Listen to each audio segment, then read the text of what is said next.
안녕하세요. 반갑습니다. 메타버스 관점에서 디지털 콘텐츠 어떻게 봐야 되는지, 어떻게 보고 있는지 이것에 대한 이야기를 전해드리려고 합니다. 오늘은 두 가지 이야기를 드릴 겁니다. 메타버스가 도대체 뭘까? 이거에 대한 정리를 콘텐츠 입장에서 한번 하도록 하고요. 메타버스라는 것들이 디지털 콘텐츠하고 어울려지기 위해서는 디지털 트윈이라고 하는 것들이 실행이 되어야 됩니다. 또 하나의 지구라고 할 수 있는 디지털 트윈에서 디지털 콘텐츠는 어떻게 힘을 발휘하고 있을까? 국내 콘텐츠들은 어떤 것들이 있을까? 이 두 가지에 초점을 맞추겠습니다. 메타버스에 대한 이야기를 좀 해보죠. 메타버스. 메타버스가 도대체 뭐죠? 이미 영상을 보시는 분들은 많이 생각하셨을 겁니다. 우리 주위에서 메타버스에 대한 이야기로 가장 많이 나오는 이야기를 좀 드리게 되면 메타, 초월적이다. 버스, 세계를 이야기를 하죠. 현재 있는 세계가 아닌 초월화된 세계. 초월적인 세계가 우리 주위에 펼쳐지고 있다를 이야기합니다. 근데 좀 이상하네요. 초월 세계라고 하면은 우리 있는 세상을 넘어서게 되는 거니까 이렇게 보면은 한 100년 전쯤의 초월 세계는 천국과 지옥 아니었을까요? 지금은 의미가 좀 다른 것 같습니다. 메타버스 이야기를 할 때 항상 빠지지 않고 등장하는 것들이 있습니다. 그 중에 하나가 레디 플레이어 1이라고 하는 영화죠. 2018년도에 등장했었던 이 영화. 아마 보였을 텐데 우리가 메타버스를 꿈꿀 때 이 세상으로 가야 된다라는 이야기를 가장 많이 듣습니다. 현실 세계 속에서는 굉장히 초라하게 살고 있는 주인공이 고글을 쓰고 오아시스라고 하는 가상 세계에 들어가게 되면 유명인이죠. 돈도 많고요. 현실과 다른 세상 속의 나, 두 개의 자아가 동작하는 세상. 그 세상을 많은 사람들이 꿈꾸고 있습니다. 우리가 언젠가는 가게 될 미래를 유심히 보여줘요. 근데 문제가 좀 있죠. 이 영화가 나왔던 게 2018년인데 2018년에서 지금까지 시간이 흘렀지만 글쎄요. 여러분들은 혹시 주변에서 이 레디 플레이어 1과 같은 가상현실의 세계를 직접적으로 경험했다는 이야기 들어보신 적 있으신가요? 적어도 저는 없었던 것 같습니다. 아직은 좀 많이 남은 얘기예요. 그렇다면 3년이라는 시간이 흐르는 동안에 메타버스라고 하는 이야기가 이렇게까지 각광받을 리가 없는데 갑자기 떠오르기 시작했습니다. 여기에서 두 번째 가장 많이 회자되는 이야기가 있죠. 바로 로블록스라고 하는 게임입니다. 게임은 게임이지 이게 왜 주목받았을까요? 화면에 보시는 것처럼 로블록스는 굉장히 귀여운 캐릭터들로 되어져 있지만 성인들이 관심을 가지기에는 한계가 좀 있는 게임입니다. 그럼에도 불구하고 이 게임이 주목을 받았던 이유 바로 메타버스였기 때문이죠. 화면에 보이는 것처럼 3월 달에 상장을 했습니다. 3월 달에 상장한 로블록스는 무려 그 시가총액이 50조 원 가까이 인정을 받았어요. 돈 한 푼 제대로 못 벌고 있는 회사입니다. 마이너스인데도 불구하고 말이죠. 많은 사람들이 기대했던 이유, 투자를 했었던 이유는 메타버스다. 이 이야기 때문이었습니다. 로블록스에 수많은 16살 이하의 친구들이 하나의 세상을 만들고 모여서 이야기를 나누는 곳, 하루에 2시간 이상씩 투자하는 곳이다. 그래서 사람들의 관심이 집중되기 시작했습니다. 그런데 좀 이상하지 않으신가요? 앞에서 보여드렸었던 레디 플레이어 1과 지금 보여드렸었던 로블록스 이 두 개의 갭은 상당히 커 보입니다. 그래서 이 둘을 약간 구분해야 될 필요가 있을 것 같습니다. 자, 로블록스와 같이 우리가 가상현실 세계 속에 들어가는 게 아니라 밖에서 보면서 참여하는 세상. 모든 사람들하고 그냥 게임만 한 게 아니라 그 안에서 생태계를 이루고 있는 거를 소셜 월드, 또 하나의 세상이라고 이야기할 수 있을 것 같아요. 그렇다면 레디 플레이어 1과 같은 세상은요. 말 그대로 버추얼 월드, 가상현실 세계라고 볼 수 있겠죠. 언젠가 우리가 가야 되는 지표이지만 아직은 아닙니다. 그래서 이 흐름을 우리는 세 가지 단계 정도로 볼 수 있을 것 같아요. 이건 바로 소셜 월드, 소셜과 VR이 함께 진행이 되는 두 번째 단계. 그리고 마지막 단계에서는 풀 다이브라고 할 수 있는 완전 가상현실. 우리의 의식 자체가 차단이 되고서 눈을 감고 뜨게 되면은 현실 세계가 아닌 가상 세계 속에서 체험을 할 수 있는 공간. 여기까지 가는 것들이 최종 목표죠. 지금은 소셜 월드에서 소셜과 VR이 섞일 수 있는 중간 단계에 있습니다. 자, 그러면 두 번째 얘기를 시작해보죠. 디지털 트윈과 디지털 콘텐츠. 더 많이 주목받는 기술적인 요소가 들어가야 되는 부분이 바로 이 풀 다이브라고 하는 부분입니다. 여기까지 우리는 어떻게 가고 있을까? 그 여정 중에 메타버스의 이야기가 다시 한번 등장하죠. 디지털 트윈, 현실의 지구가 아닌 또 하나의 지구를 만들어내는 일. 가상의 지구를 만들어서 그 가상의 지구에서 서로 생활도 할 수 있고요. 사업도 할 수 있고 여러 기회를 만들어낼 수 있는 곳. 이게 되기 위해서는 세 가지 요소가 필요합니다. 바로 디바이스, 장치가 있어야 되겠죠? 이 장치를 써서 사람들이 연결돼야 됩니다. 수많은 사람들이 연결되기 위해서는 네트워크가 튼튼해야 되죠. 마지막으로 컨텐츠가 있어야 됩니다. 이 세 가지 하나씩 보도록 하죠. 자, 디바이스. 가상현실을 즐기게 만들어주는 디바이스는 지금까지 꽤 많이 발전을 해왔습니다. 근데 이 중에서도 탑이라고 할 수 있는 두 대의 가상현실 기기가 가장 많은 주목을 받고 있어요. 첫 번째는 페이스북에서 만들었던 오큘러스 퀘스트 2라고 하는 게 있죠. 두 번째는 마이크로소프트에서 만든 홀로렌즈 2가 있습니다. 둘 다 가상현실이자 확장현실까지 지원을 해주는 디바이스들이죠. 수치를 봐도 놀랐습니다. 오큘러스 퀘스트는 나온 지 채 1년이 되지 않았는데 전 세계 가상현실 기기에 있어서 거의 50%를 장악할 정도까지 성장을 했고요. 국내 시장에 있어서도 첫날 700대 이상이 팔렸으며 지금까지 1만 대 이상의 디바이스가 팔렸습니다. 이 이야기는 수많은 사람들이 가상현실 기기를 이제 가지게 됐어요. 여기에서 새로운 것들을 창출할 수 있게 되는 거죠. 하나 더 봐볼까요? 그럼에도 불구하고 가상현실 기기의 가장 큰 단점은 비싸다는 데 있습니다. 저렴한 것들도 30만 원 이상이고 오큘러스 퀘스트와 같은 것도 그나마 저렴한 편이지만 40만 원 이상을 써야 됩니다. 홀로렌즈와 같은 경우에는요. 거의 500만 원에 육박하는 돈을 지불해야 돼요. 근데 그럴 필요가 없습니다. 이미 우리들은 AR을 경험할 수 있는 최고의 디바이스를 가지고 있죠. 여러분들 손에 들려있는 스마트폰이 정답이죠. 이제 디바이스는 어느 정도 갈증이 해소가 됐습니다. 자, 여기에서 사람들을 연결시키기 위해 통신사들이 활동할 때가 됐죠. 전 세계가 그렇지만 국내에서는 SKT, KT, LG U+가 5G 강국, 최초의 상용화, 이거를 앞세워서 메타버스로까지 활동을 넓히고 있는 중입니다. 어떤 것들이 있을까요? 이들이 만들어내는 컨텐츠를 보게 되면 우리는 그 안에서 새로운 기회를 발견할 수 있을 것 같습니다. 자, 컨텐츠에 대한 이야기로 들어가 보죠. SKT는 점프 VR, 점프 AR, 점프 스튜디오와 같은 것들을 가지고 있습니다. 그래서 화면에 보는 것처럼 메타버스란 이름 안에 사람들을 만나고 대화를 하고 강의를 진행을 하기도 합니다. 심지어는 순천향대학교 같은 경우에는 메타버스 세상을 만들고 교정을 똑같이 만들었습니다. 이 안에서 신입생 환영회를 진행을 하기도 했었죠.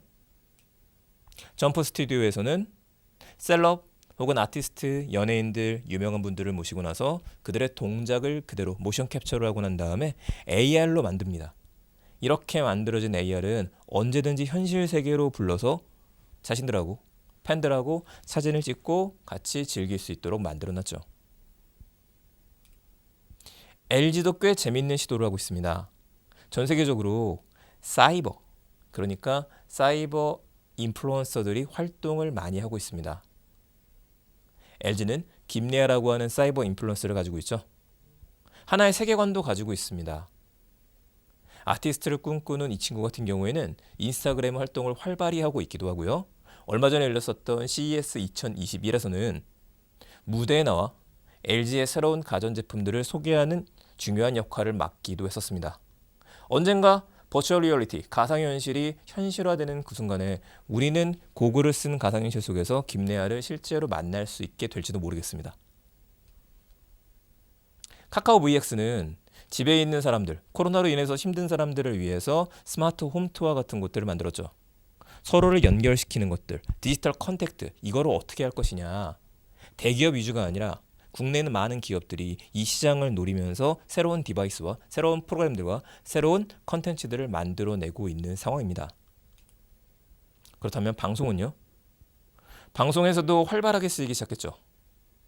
창사 60주년 VR 휴먼 다큐라는 이름으로 되어 있는 너를 만났다 시리즈가 있습니다. 아쉽게도 헤어진 많은 분들, 아들이나 딸이나 아니면 사랑했던 사람들과의 이별, 이분들의 모습들을 그대로 사이버 세상으로 옮길 수 있다면요.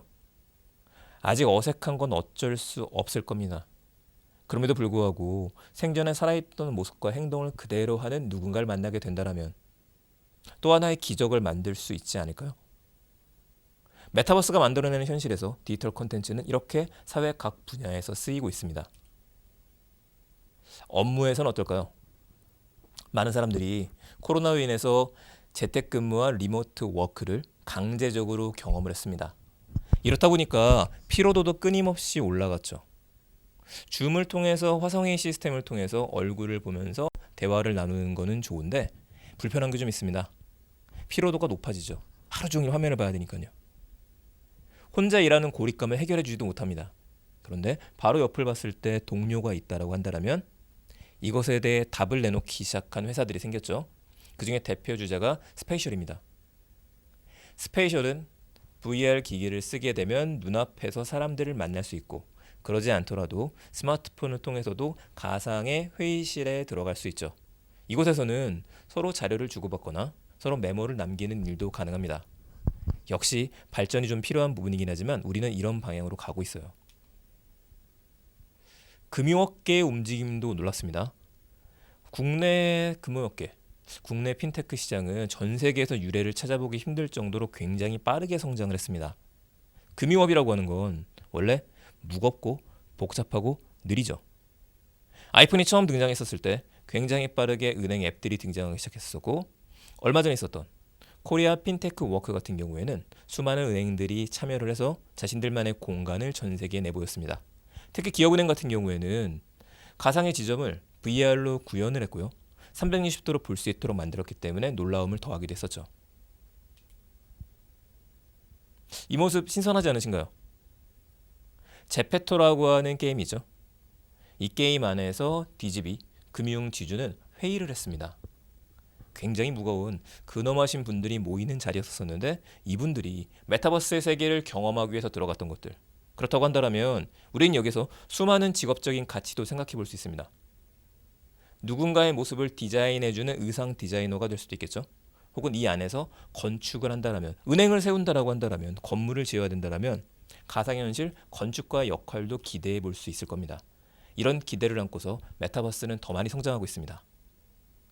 지금까지 좀 큰 기업들을 이야기했다면 작은 기업으로 다시 돌아보죠. 루시드 랩스라고 하는 회사는 치매 예방 프로그램, 치매를 완화시키는 걸 도와줄 수 있는 VR 기술을 갖고 있습니다. 어르신분들께서 이 기기를 쓰고 나서 치료를 받을 수 있도록 만든 거죠. 혹은 현실의 공간을 그대로 옮긴다. 여기에 착안한 재미난 회사가 또 나타났죠. 라운즈라고 하는 이 회사는 우리가 안경을 써볼 수 있도록 만들어줍니다. 여러분들께서 굳이 안경점을 가는 이유는 우리의 시력을 맞추는 것도 있겠지만 다양한 안경들 한번 착용해 보고서 나한테 어울리는 안경테 이거를 찾기 위해서 갑니다. 번거로운 일이에요. 가상현실과 같이 접목이 된다면 어떨까요? 스마트폰을 쳐다보기만 하면 안경을 쓴 모습을 볼 수 있고 이게 바로 AR이죠. 앞에서 이야기 드린 번거롭고 귀찮고 비싼 디바이스를 사는 게 아니라 우리들이 이미 100만 원 이상의 스마트폰을 가지고 있기 때문에 한국은 95% 정도 스마트폰 보급률을 가진 전 세계 1위 업체입니다. 95% 정도 스마트폰의 보급률을 가진 전 세계 2위 나라입니다. 이렇다 보니까 수많은 산업들이 성장을 하게 돼 있죠. 자, 어반베이스를 소개해드리겠습니다. 어반베이스는 AR 기반으로 집을 꾸며볼 수 있는 능력을 갖고 있는 회사입니다. 그런 생각하시죠? 인테리어를 할 때 내 입맛대로 좀 바꿔보고 싶다. 이쪽엔 컴퓨터를 놨으면 좋겠는데 이쪽에는 자동차 놓는 차고지를 만들 수 있을까? 이런 생각을 하셨다면 뭐든지 해볼 수 있도록, 그래서 실제 모델을 만들기 전에 실제 현실 세계의 모델을 만들게 되면 굉장히 가격도 비싸고 오래 들지 않습니까? 이 부분을 해결해 주는 곳입니다. 자, 이제 돈 얘기를 좀 해야 될 것 같습니다. 메타버스를 현실로 연결시키는 기술 중에 하나, 바로 블록체인과 NFT, 대체 불가 토큰이죠. 여러분도 아마 이 그림을 한 번쯤 인터넷을 통해서 보셨을 텐데요. 디지털 아티스트 비플의 작품이죠. NFT로 만든 이 작품은 놀라운 금액의 경매에서 거래가 됐습니다. 심지어 우리나라도 굉장히 빠르게 들어가고 있죠. 2016년에 있었던 인공지능 알파고와 이세돌 9단의 시합, 그 네 번째 시합, 이세돌 9단이 이겼던 그 시합 역시도 NFT화돼서 경매에서 이 이더리움까지 올라갔었습니다. 아티스트들이 꾸준히 활동할 수 있는 무대는 점점 넓어지고 있죠. 그런데 우리가 비싼 그림을 비싼 돈을 주고 산다라고 한다면 이게 가치가 있는 걸까? 라면서 고민을 하게 됩니다.